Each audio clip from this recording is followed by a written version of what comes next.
Om Swastiastu, wassalamualaikum warahmatullahi wabarakatuh. Salam nama budaya, salam sejahtera untuk kita semua. Sebelumnya, perkenalkan nama saya Gusti Madara Jendra Arya Yuna dengan NIM 24095111157. Di sini saya akan menjelaskan materi tentang gangguan reproduksi dan menyaman babi. Nah, di set yang pertama ini saya akan menjelaskan tentang pendahuluan. Reproduksi merupakan pilar utama dalam efisiensi produksi ternak babi karena menentukan kuantitas dan kualitas anak babi yang dihasilkan. Tingkat reproduksi yang optimal tidak hanya dilihat dari jumlah kelahiran, tetapi juga dari kesinambungan siklus produksi yang baik dan efisien. Namun, dalam praktiknya, berbagai gangguan reproduksi seringkali menjadi kendala utama yang menghambat produktivitas ternak babi. Oleh karenanya, pemahaman yang mendalam mengenai penyebab, gangguan gejala, serta upaya pencegahan dan penanggulangan gangguan reproduksi sangat penting untuk meningkatkan efisiensi reproduksi dan keuntungan peternak. Nah, selanjutnya di slide yang kedua tentang rumusan masalah. Yang pertama, salah satu tantangan utama dalam berternak babi adalah gangguan reproduksi yang bisa menyebabkan penurunan jumlah kelahiran, kegagalan bunting, bahkan kematian anak babi. Masalah ini bisa berasal dari penyakit seperti virus, kemudian bakteri, atau dari faktor non-penyakit seperti manajemen kandang yang buruk, setelah kekurangan nutrisi dan juga stres.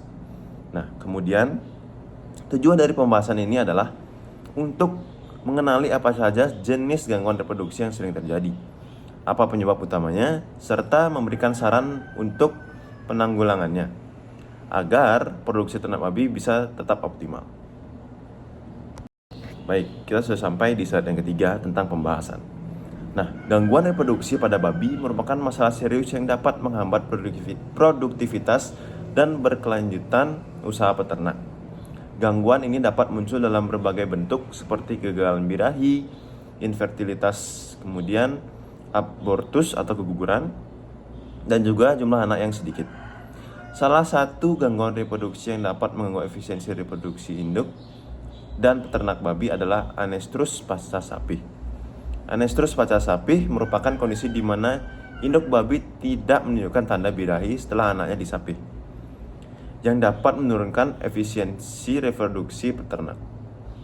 Penyebab utama kondisi ini meliputi defisiensi energi akibat produksi susu selama laktasi yang tidak diimbangi oleh asupan nutrisi yang cukup, serta stres fisik dan psikologis pasca melahirkan dan menyusui.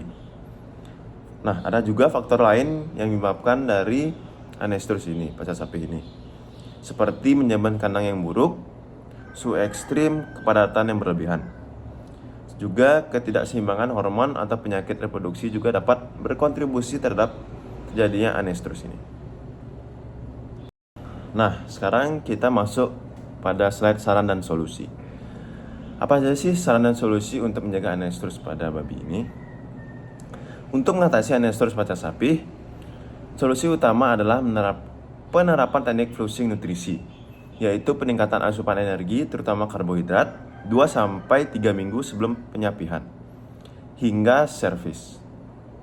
Flusing merangsang reproduksi hormon reproduksi yaitu FSH dan juga LH melalui peningkatan glukosa darah sehingga mempercepat kembalinya siklus estrus. Praktik pendukung meliputi ada beberapa praktik.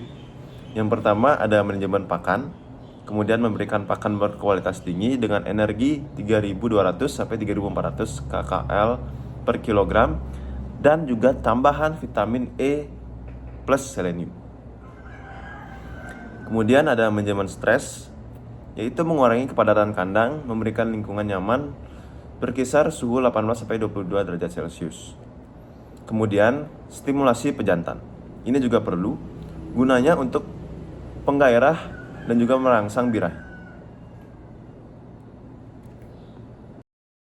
Kemudian untuk slide selanjutnya, sedangkan untuk solusi komprehensif dari repeat breeding memerlukan beberapa pendekatan terpadu seperti program vaksin rutin terhadap penyakit reproduksi seperti leptospirosis, lalu ada PRRS, kemudian diberikan sesuai jadwal.